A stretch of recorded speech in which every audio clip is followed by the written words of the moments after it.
Okay, great. So welcome. Hi, everyone. I'm Katie Keith. I'm a postdoctoral researcher at the Allen Institute for AI, and I do NLP and computational social science. Also, my co-host Ian is, or co-organizer Ian Stewart is here. He's a postdoc at University of Michigan. And we're very excited today to have Silvia Terragni here with us. She's did her PhD work at the University of Milano Bicocca, and she's currently an NLP research engineer at Telepathy. So for those of you that just joined, Ian just posted a link to a pre-tutorial survey. This is just 10 seconds. It's totally anonymous and just for our own internal purposes. But without further ado, I'll turn it over to Silvia. And welcome.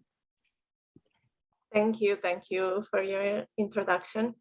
So in this tutorial, we will cover the topic of contextualized topic models.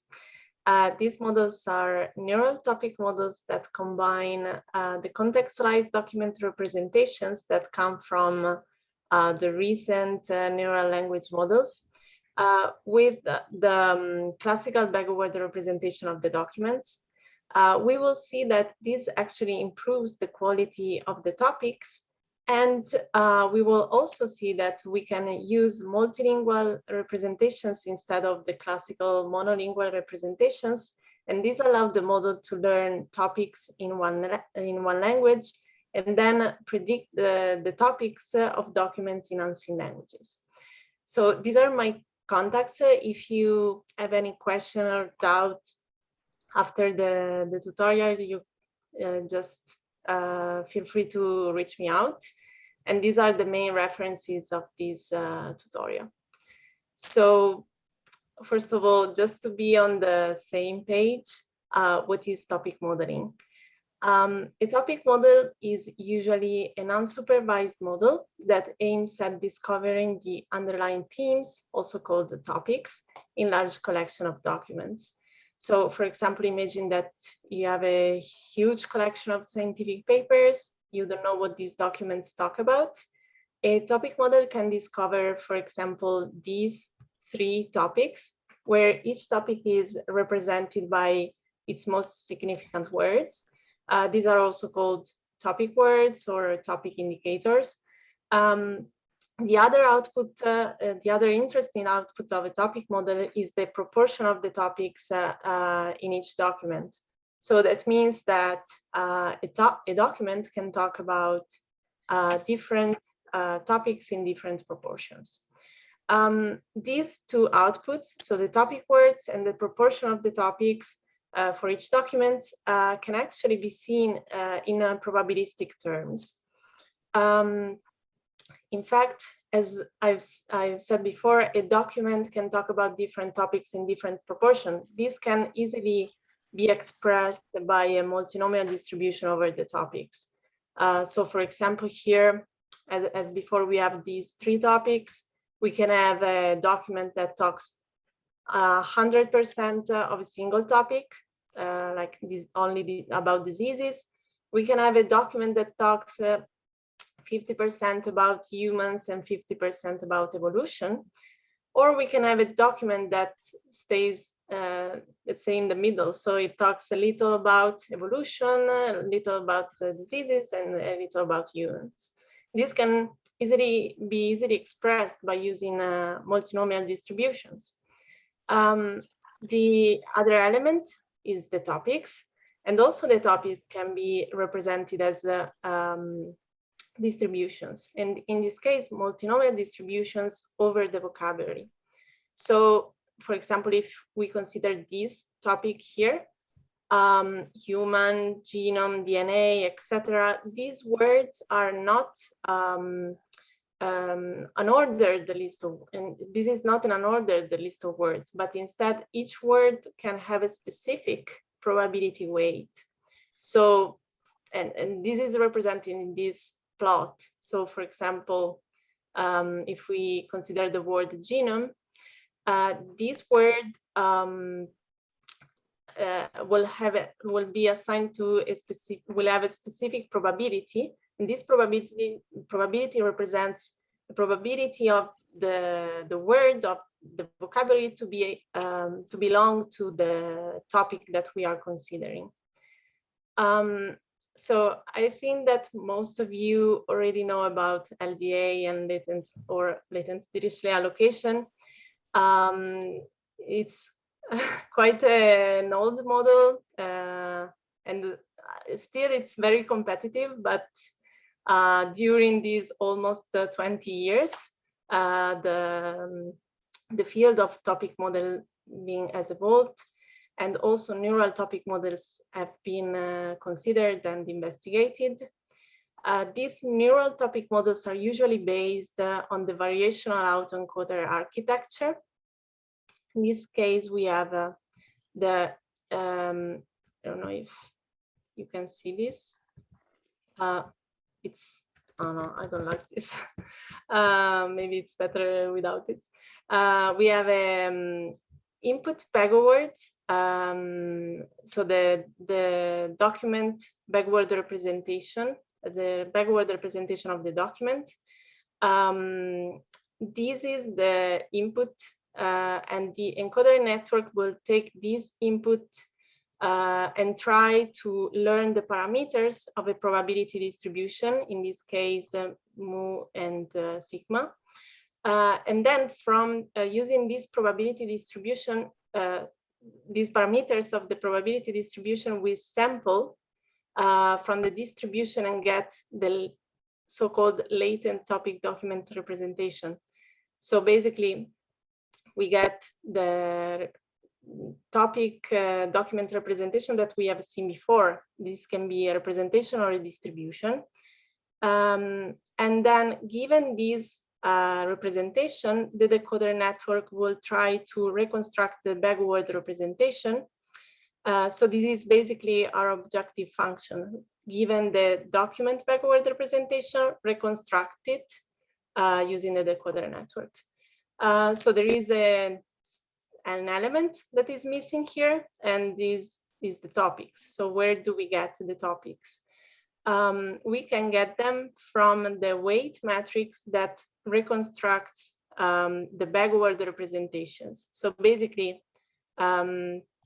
this is not represented here, but between the latent topic document representation and the reconstructed backward representation, there is a weight matrix whose dimensions are the number of topics times the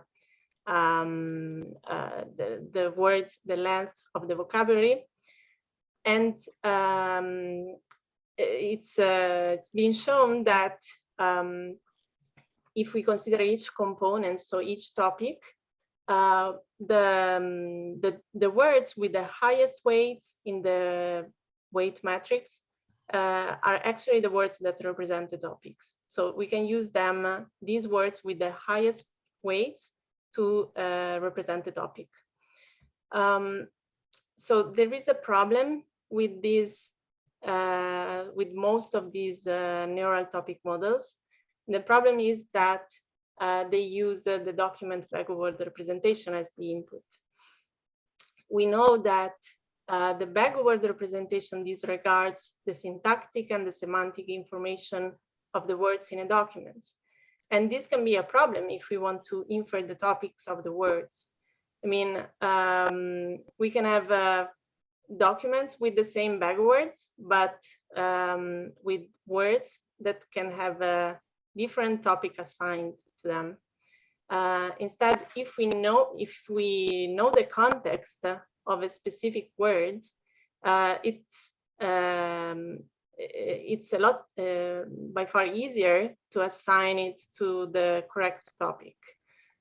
We are going to use this concept later, but now I have to make a very short digression about the contextualized representations.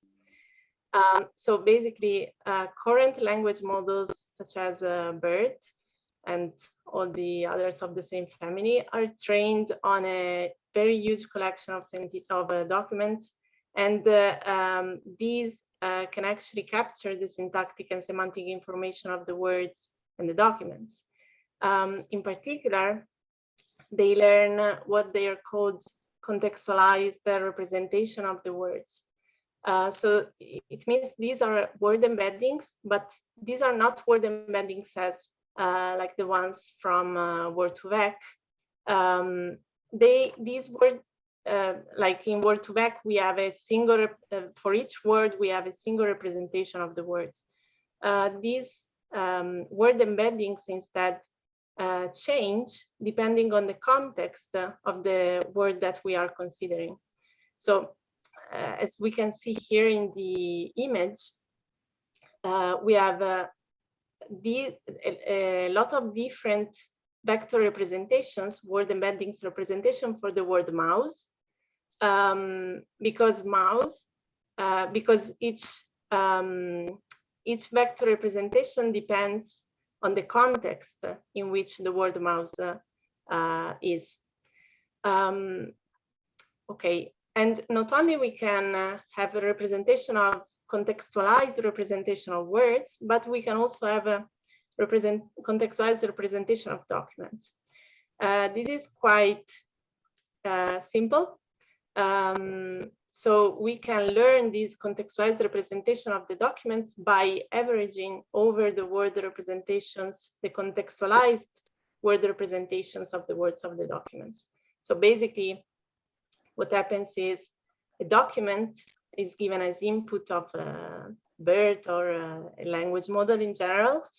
The language model produces different the different word contextualized representations for each word or token, and sentence BERT does an average pooling of these word contextualized representations in order to get, so the result is basically a single representation, contextualized representation of the document with a fixed length.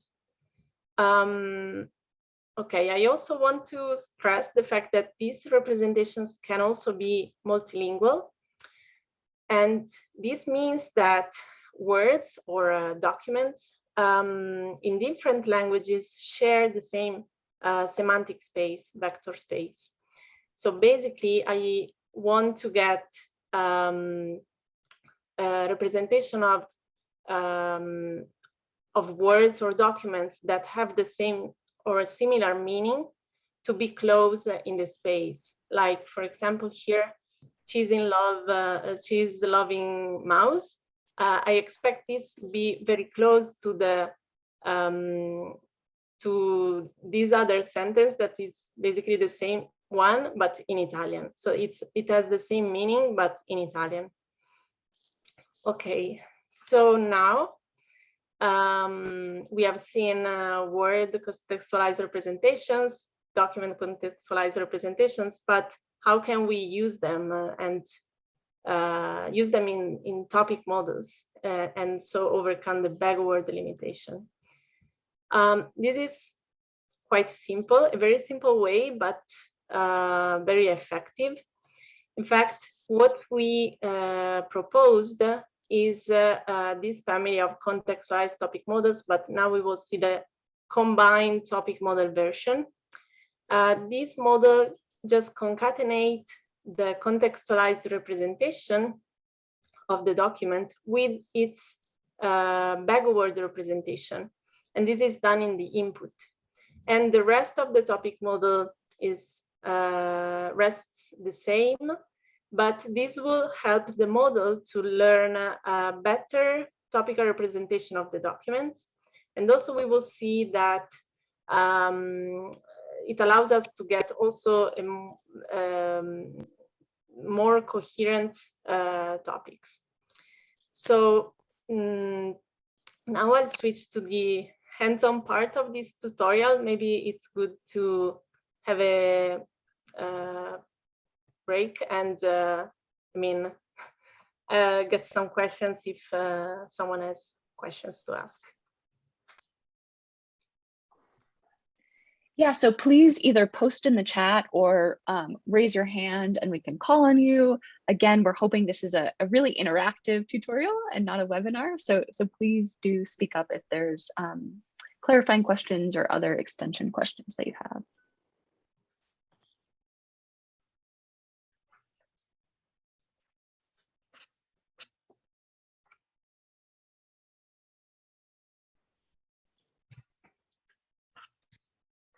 I'm not sure if I understood clearly the idea of a multilingual topic models. How are we, so how does it work that we can align closely the corpora from different languages with the help of topic models? Could you please maybe try to recap it again?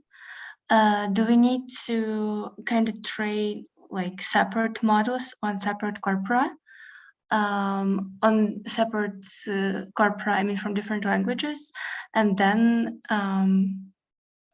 yeah, does it work similar to translation, for instance, or I don't know how to phrase my question better. No, I can answer you. This topic model that we have seen now, the combined topic model, is not a multilingual topic model.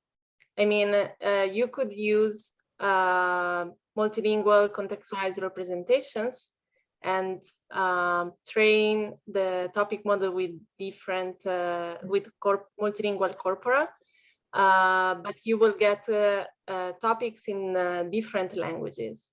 And regarding the multilingual part, we will see that later. So now, I mean, we are just talking about monolingual topic modeling. Okay, thank you. I had to introduce the multilingual representations before to talk about the multilingual topic model later. Yeah, okay, thank you. I thought I missed something. It looks like you got another question. Maybe we can just do one and then we'll keep moving. Someone wanted to know how to combine the bag of words representation with the contextualized representation. It's just a concatenation of the two. In reality, what we do here is to reproject. We reproject the contextualized representation to the same space of the document backward representation, and then we just concatenate. It's very simple concatenation.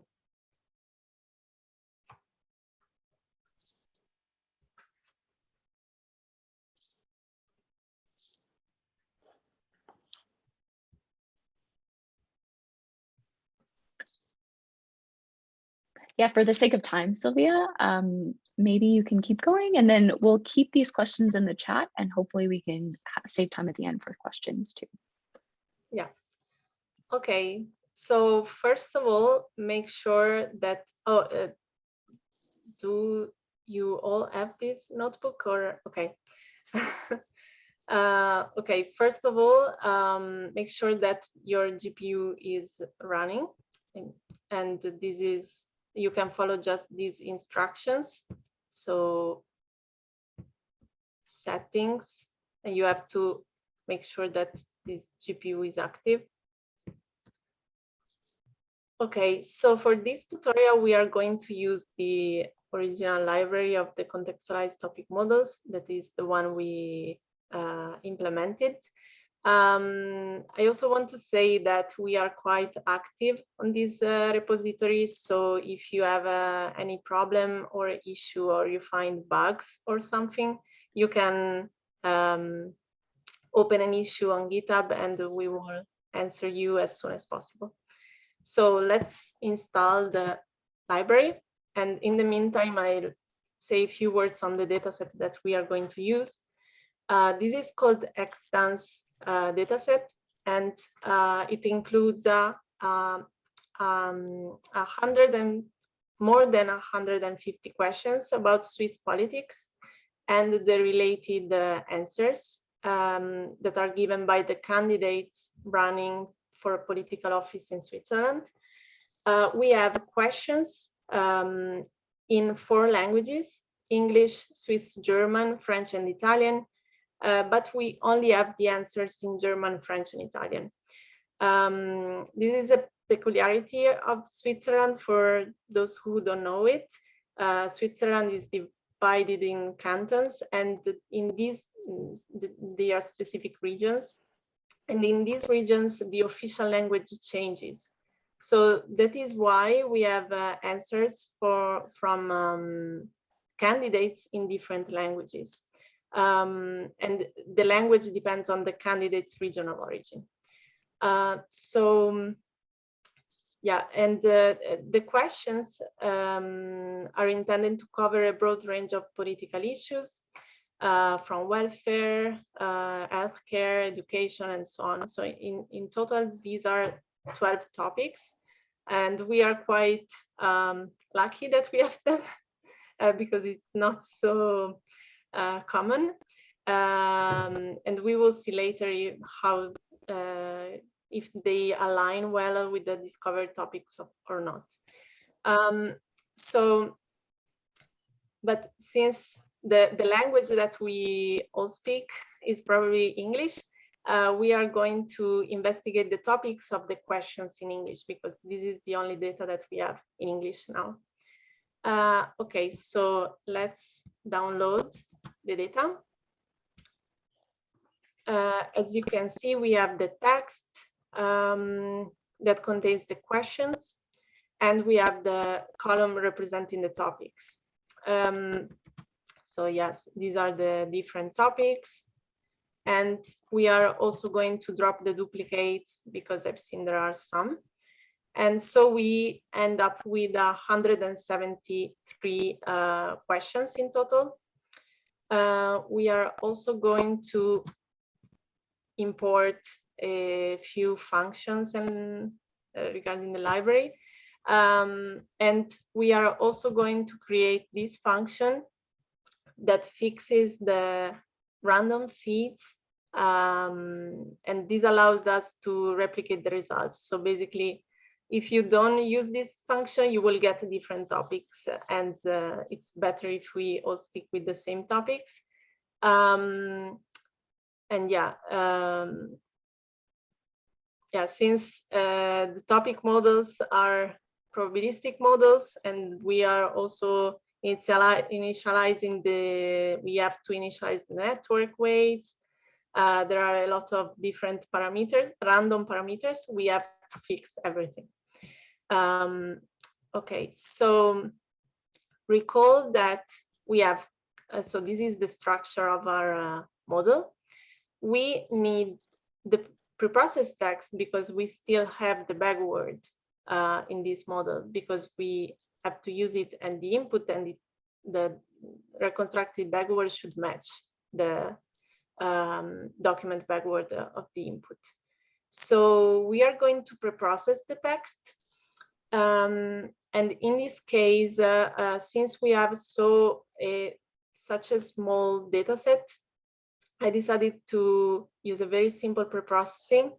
So basically, we are going to remove the stop words, the punctuation, and of course, we are going to tokenize the text using the white space separator, and do nothing else. So this is, so in contextualized topic models, we already provide this function, this object class, weight space preprocessing stop words, that basically split the words using the white space. And also you can pass a stop words list, so the stop word will be removed. So we are going to run this. We use the NLTK stop words, English stop words list, and we will get the preprocessed documents, the unpreprocessed documents that we are going to use them later, because we still need to use the contextualized, the unpreprocessed documents for generating the contextualized representations, and we are also getting the vocabulary. There are other parameters that you may want to use, but later, and I mean, if you want to do other experiments. So just check a few words of the vocabulary. Okay, and these are the preprocessed and the corresponding unpreprocessed documents. So basically, as you can see here, there is a correspondence between each the indexes of these lists. So this is the first document, preprocessed documents, and this is still the first document, but the unpreprocessed version. Okay, so now we are going to use these two lists to create our training data set. We are going to use this object called topic model data preparation. And this object requires to be, it requires that we specify a pre-trained language model to use. So in this case, we saw that using a more sophisticated language model usually leads to more coherent results. So for this reason, we are going to use this one.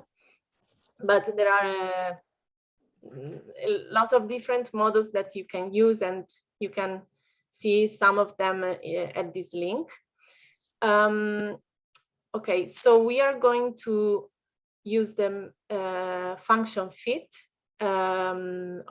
applied to this object, and we are going to pass the unpreprocessed corpus, and this is what we want to pass to the parameter text for contextual, so for the contextual model, while for the bag of word generation, we are going to pass the preprocessed documents. Okay, let's run this. In the meantime, as you can see here, this object will generate the contextualized representation for the documents. So here there is a very important issue with topic modeling. How many topics we should select? So there are different techniques to select the best number of topics. Here I reported a very simple code snippet to find the best number of topics, and it is based on so basically we do grid search. We select a different number of topics, 5, 10, 15, and 20, and then select the topic model that produces the topics with the highest coherence, with the highest topic coherence. Also, since the topic model is a probabilistic model, each time it will produce different results, even if it's run with the same values of hyperparameters.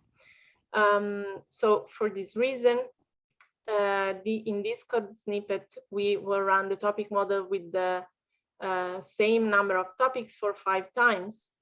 So this is a methodology.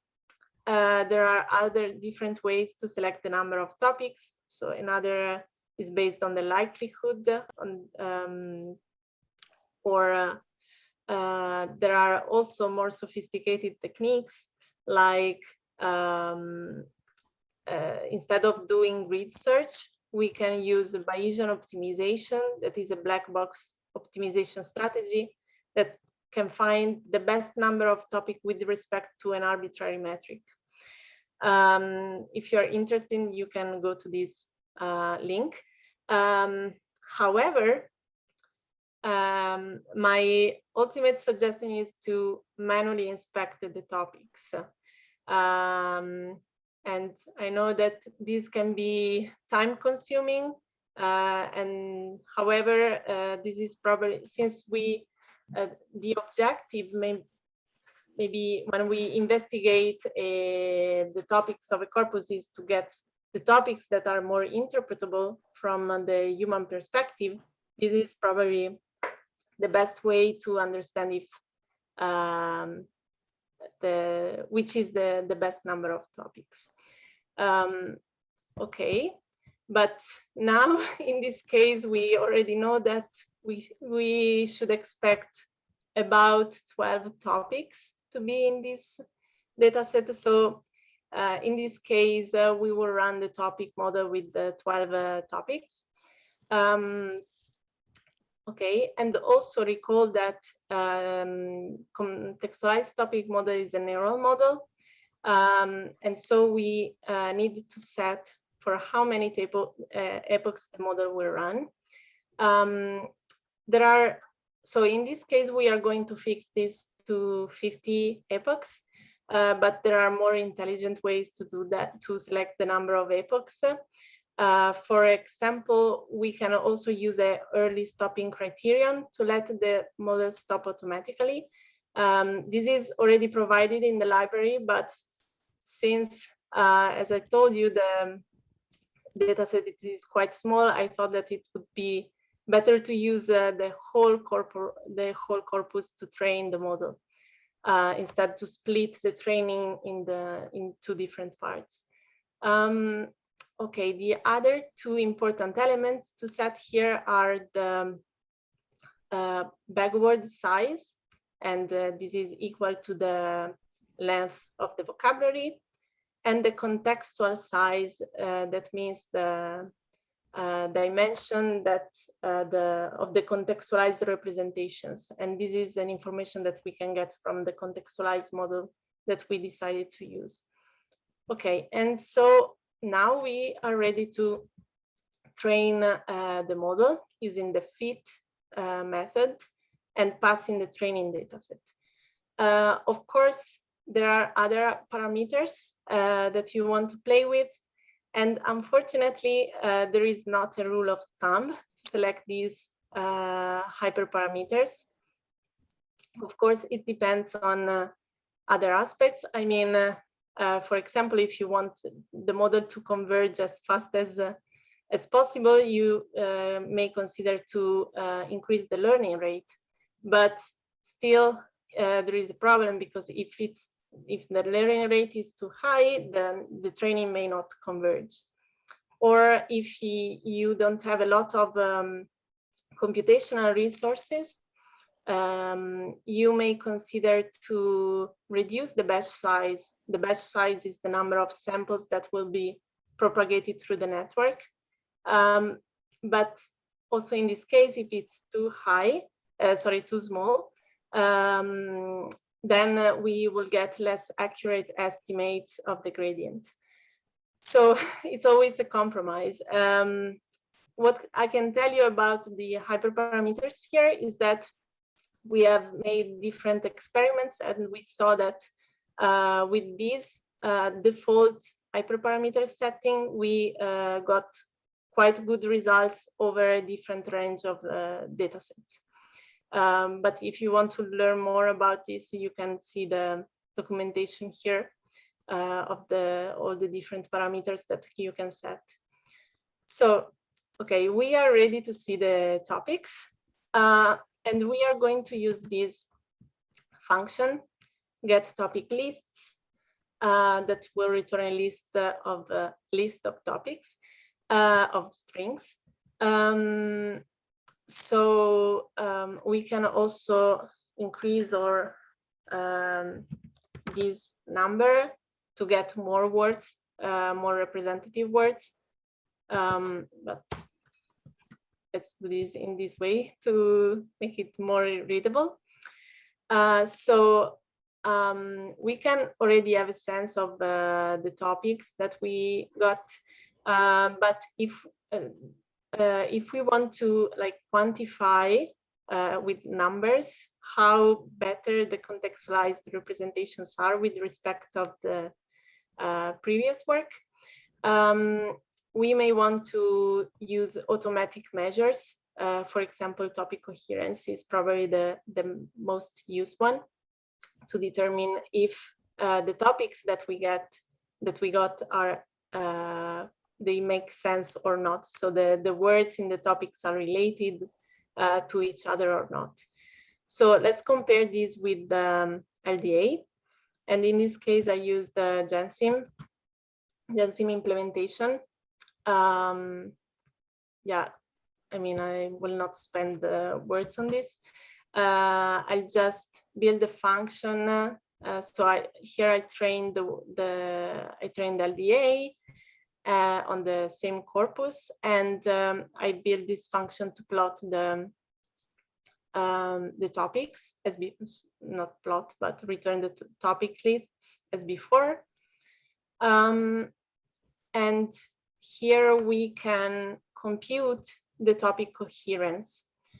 And we are going to use the NPMI topic coherence, normalized mutual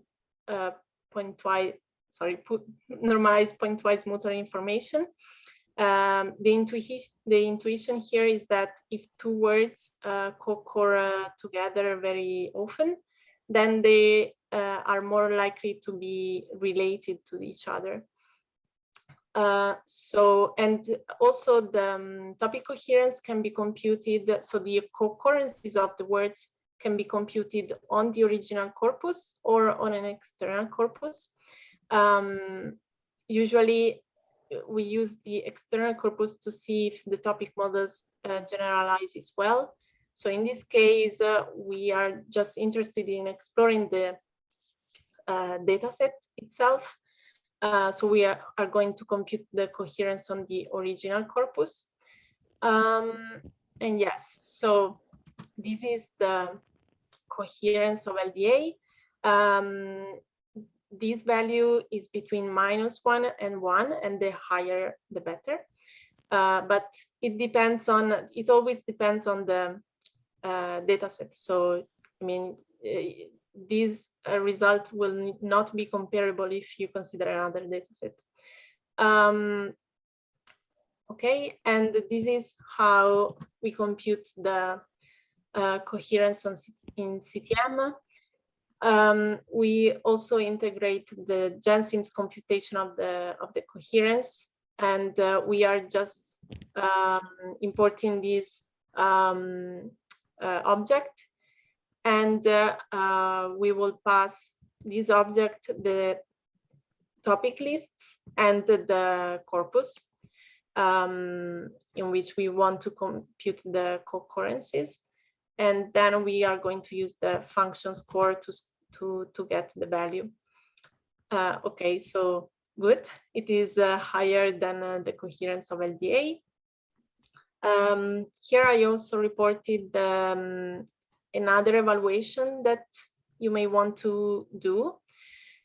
In fact, another aspect that we want is not only that the topics, yeah, of course, the topics should be coherent, but also we may want topics that are diverse, that they represent like separate concepts. And in this case, we can use also diversity measures that are usually based on the countings of common words. So here, just to let you see a very quick example of how to compute the diversity. We just need the topic words, and that's it, because it's based on the countings. Okay, so now we are ready to investigate a little better the results of our CTM. An interesting thing that we can do is analyzing the distribution of the topics in the documents. And okay, we can get this. This is like an attribute of the object CTM of the trained model. And these topic predictions is basically a matrix that contains all the topic distributions for each document. So, okay. So now we can consider a document of our choice and see which is the topic, which is the index of the most likely topic of this document. we can do this in this way. So this is the index of the document that we want to analyze. And we are going to use the argmax function to get the index of the topic with the highest probability. So, and this topic ID is like as I said, the index of the most likely topic of the document. So let's see which is this topic. These are the top words of the topic, and we can also compare this with the document, the original document. And here I also compared it with the corresponding ground truth label. Sorry, Silvia, can I pause you just for a second because we have a couple questions before we get too far along. So Adam had a question of, I think when you're talking back about the coherent scores, is there a way to measure the significance of the difference in the coherent scores? What do you mean with the statistical significance? Yeah, like if they're really close, like are they statistically, is there a statistically significant difference is I think what his question implied. But do you mean between LDA and CTM? Yeah. Yes, of course. Yes, I don't provide this. We should provide this probably in the library, but this is something, yeah, of course, something that can be done, and sometimes very rarely it's done in the papers, but yes, yes, definitely. Gotcha. And then Andy has a quick question of, can you include non-text data in the document representation? For example, could I include information like authorship in the document representation and have it work well? So yes, this is something that can be done, and it's something that we can also, I mean, it's something that you can do also with contextualized topic models. And yeah, it's but I can give you the reference for this. So it's what we call super CTM, supervised CTM. And if you're interested in this, you can look at the CoLab notebook that we have implemented for this. It will be too long to describe it now, but yes, we also provide this. Like you can incorporate generic labels basically, and the authorship can be seen as a label.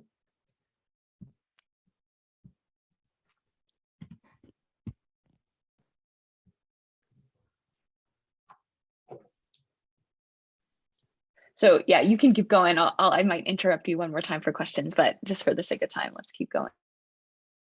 Okay. Okay, so we have seen, yeah, that we can see which is the topic, the most likely topic of a document. Another interesting thing that we can do is to get the top K documents for a given topic. So basically, yeah, well, here we select the topic, and then we can use the get top document per topic ID function to get the most likely documents with their corresponding probability. With this probability, I mean the conditional probability of the document to be assigned to the considered topic. And also the parameter K controls how many topics we want to retrieve. So let's try this out. As you can see here, we get, so we add this topic, contributions, week, cantons, and so on. And we get these documents that are the most similar, the most related to the topic that we have selected. I don't know, maybe we can let you play a little with these two things if there's time. Probably not. Yeah, maybe you can just keep going, and then if we yeah. do have extra time at the end, we can loop back and have a little bit of that. Yeah, I don't think we will have extra time because I have a lot of things to say. Okay. So far we have seen the topic model run on English data, but maybe we are also interested in knowing the topics of the answers in German, French, and Italian. So this would be impossible for us to at least, so it's not impossible for us to predict the topics, but it's impossible for us to understand them if they are in other languages. So that is why we decided to propose another version of the contextualized topic models that is called zero-shot contextualized topic model. This model, instead of having the bag of word representation in the input concatenated with the contextualized representation, in this case, we have only the contextualized representation as the input, and the objective is still to reconstruct the bag of word representation. But the other interesting thing of this model is that we can use multilingual representations, multilingual contextualized representations, and this allowed us to train the model on a language, for example, English, and predict the topics of documents in unseen languages. Okay, so we are going to try to train, as before, the model on the English questions, but then we will try to predict the topics of the answers in the different languages. In this case, we still need the preprocessed and the unpreprocessed documents, because we need the unpreprocessed documents for the contextualized representations here, and the preprocessed for the reconstructed bag word representation. But the difference here is that we are going to use a multilingual sentence encoder instead of a monolingual one. And we are going to use a language model, this one, because it is already pre-trained on the languages that we want to explore later. Of course, otherwise we will not be able to get the right representation of the documents. So, as before, we prepare our topic model data preparation object. And in this case, we are going to feed it with a multilingual sentence encoder. And then we are going to use the fit method as before.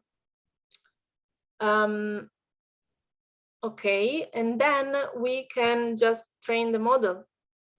And this is very similar to the combined one, but with the exception, of course, that we are going to change the method here. So instead of using the combined TM class, we are going to use the zero-shot TM class. We'll keep the parameters as the same. Okay.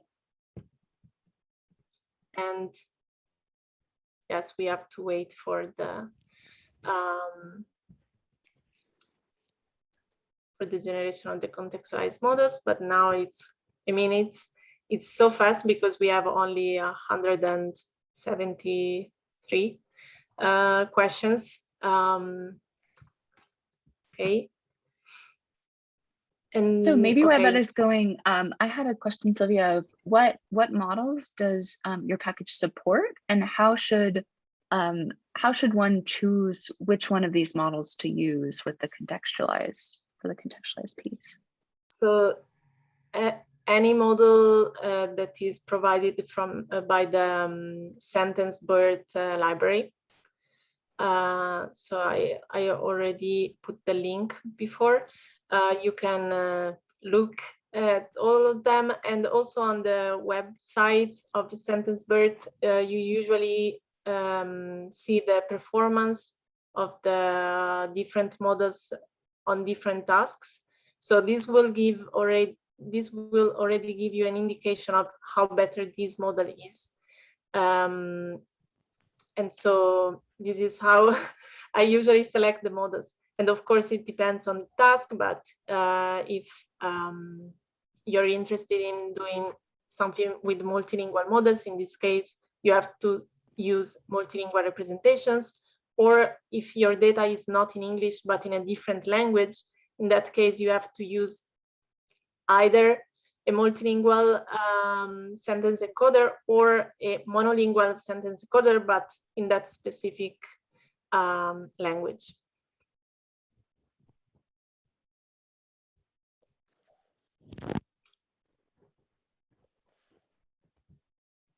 Okay, maybe I'll go a little on, because now there is a long part. I mean, and then I can answer to other questions. So these are the topics that we got. I mean, we will explore them later. But now let's go to the interesting part, that is the prediction of the topics of the documents in unseen languages. So we are going to download the data. Okay, these are the data. As you can see, there is the language that can be German, Italian, or French. We have the question, and we have the comment to that question. This is what we are interested in. Okay, but still, sometimes I've noticed that if we just consider the answer of a question, this may be insufficient to understand the context. So that is, for this reason, we are going to consider a testing document like this. So we concatenate the question with the comment to that question. And this is what we are going to do now. Okay. So now we don't need to pre-process the documents.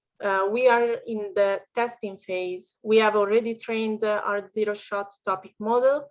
And we don't need to create the bag words, okay? Because we are only interested in the document topic representation. So here, we'll just use the transform method to create the testing data set.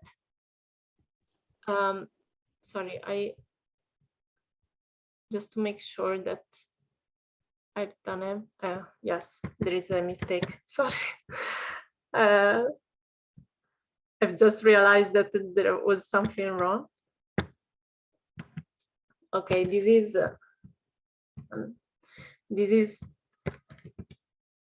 0 underscore TP and not TP. Because otherwise we are going to use the combined topic model. Okay, and then we are going to get the prediction of the documents. So the prediction of the topics given documents, and we are going to pass the testing data set that we will generate here, and use the get datas method that basically samples the distributions, the document topic representations. Okay, and in the meantime, I'll also install this library. Okay, and now I can answer a few questions, because this will take some time, because it's they are 17 documents for which we had to generate the representations. Yeah, and unfortunately, yeah, go ahead, Ian. Go ahead. No, I mean, I think we're on the same page. I think we're like basically out of time. So I was going to say, maybe you can just quickly like explain to people what the rest of the notebook looks like and kind of what they should expect to see for the final result. So that way, if they run it on their own, what they're maybe looking for, and then we can answer some of the last questions. Okay. So one thing that you can do here is, as we have seen before, so basically we can get the topics of the documents. So yeah, you select an index of the document, and we can get the most likely topic assigned to that document. And if everything goes well, as expected, you will get the right topic of the document, even if I recall you that the document is in a language that the model has not seen during the training. And we can do also these. That means retrieve the top K documents per topic. But in this case, we are going to get documents that are in languages that the model has not seen as before. And another interesting thing that you can do here, well, yeah, sorry. We can get the topic distribution of the overall corpus, and we can compare the training and the test set. But another interesting thing that you can do, and there is all the code provided here, is to compare the distribution of the topics between the different languages. And you will see how Germans, for example, the German part of Switzerland, talk about different topics with respect to the Italian ones. So this is another interesting analysis that you can do after. So what's next? Well, I didn't actually show you this, but there is, instead of just sorry, what I've so what you had to do here, if we had the time, was to try to label the topics and then generate the topic distributions and try to make sense of this, given the labels that we have, that you had given. What we did here with Kitty is to do the same, but in a more black box manner. So you basically, we provide you the tools to annotate the topics with the labels, and Kitty does the rest disregard. And another interesting thing that you may want to explore is discovering automatically the optimal hyperparameters configuration of the models with respect to a given evaluation metric. And this is what Octis does. It already contains contextualized topic models, but also other different topic models, neural topic models, but also classical ones. And it also contains a wide variety of different evaluation metrics. So maybe you may also be interested in exploring this tool as well. So this concludes my presentation. I'm sorry that we got a little rushed there at the end, Silvia, but a big round of applause. Thank you so much. It was fantastic. Really, really great tutorial. Before folks run off, because we are over time, please fill out the 10-second post survey. We're trying to improve these tutorials and plan for next semester. You can contact Silvia via email, I would expect, or possibly raise a GitHub issue. And also feel free to contact Ian or myself. Also, our final tutorial of 2021 is going to be on December 10th.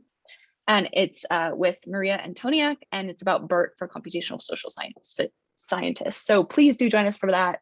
And sorry, we ran a little bit over time, but thank you all for joining.